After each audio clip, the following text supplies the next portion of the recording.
I submitted my game probably in the last 20 minutes, before the deadline. So I found out about this game jam 2 weeks after it started. So I had 2 weeks to work on this game. I put 50 hours into it. I finished all of the main things that I wanted to finish, and I needed to make it simple because I know how easy it is to overscope and try to make the next GTA. So what I ended up doing was coming up with a simple mechanic where you can only jump. I was thinking, okay, I'm gonna make a pogo-stick game, but it was hard to justify why he would need to use that and not just walk. So I came up with an idea that it's a robot thrown away by his owners because his limbs broke from a fall. So now the only way he could move around was jumping. He has to go through the map, jump from obstacle to obstacle to send a signal to his family for them to hopefully find him and save him from the place that he's stuck.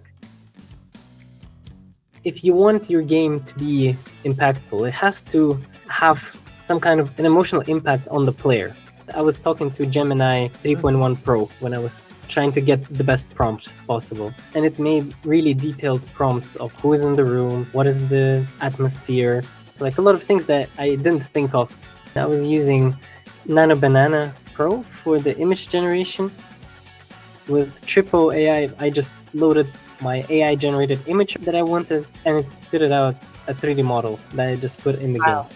Around a minute, so 60 times faster. Yeah, I used DaVinci Resolve to just put these images together, add some video transitions. It was very, very simple edit.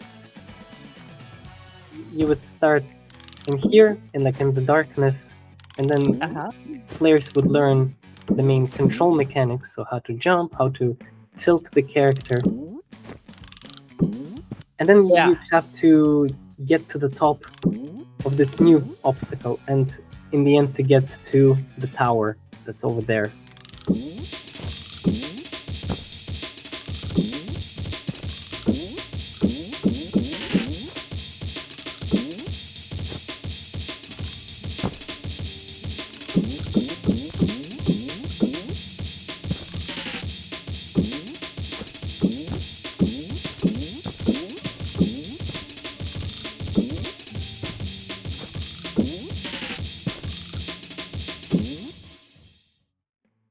In the beginning, it was just a capsule, and I wasn't sure yet of how fun the mechanic was, how satisfying it might have been to move. So I first started with programming the movement with just a simple capsule. I spent a lot of time tweaking the movement of the character because that's one of the most important parts in game design and game feel.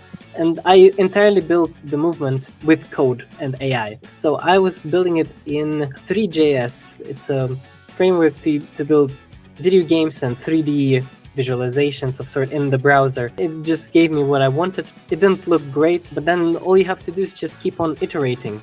I was just experimenting with it. With Three.js, I was using two separate apps. I was using Visual Studio, where I have a GitHub Copilot, which lets you use various AI models. And I was using Anti-Gravity. It looks similar to Visual Studio, but it's specifically for Gemini and their models. I use Auto Mode in it when I choose my model, GPT 5.3 Codex to do really complicated tasks, GPT 5.4 Mini to do much smaller, simpler things, which requires less tokens, and it's faster.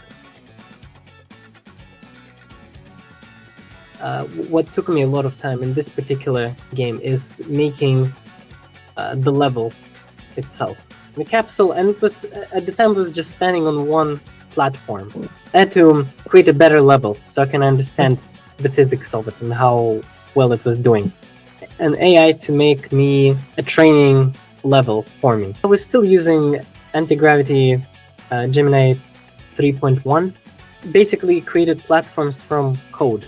Right, and I should probably mention that for collisions and physics, I used another so-called framework called Rapier, a physics thing, library that lets you create accurate physics and collisions between objects so that my capsule doesn't fall through the ground, follows the rules of physics, torque, and it used Rapier to build me those platforms. I could just jump from one to another, see how tall the platforms needed to be, how far away they had to be with the current jump physics. And I was just tweaking those values. And once I was happy with that, then I proceeded to Blender and building the actual level in there.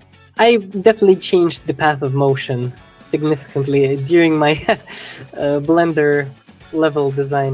It just so happens you find a lot of bugs along the way that you couldn't see with your training level. Objects are not just perfect surfaces anymore. I hope they do another game jam like this next year, so we can see how fast AI has been improving, because the results this year are much better than what was last year. If you're going to try and make a game with AI, like watch a few videos on how other people do it, try it, fail, try it again, and I'm sure with especially better models, you will achieve pretty great results.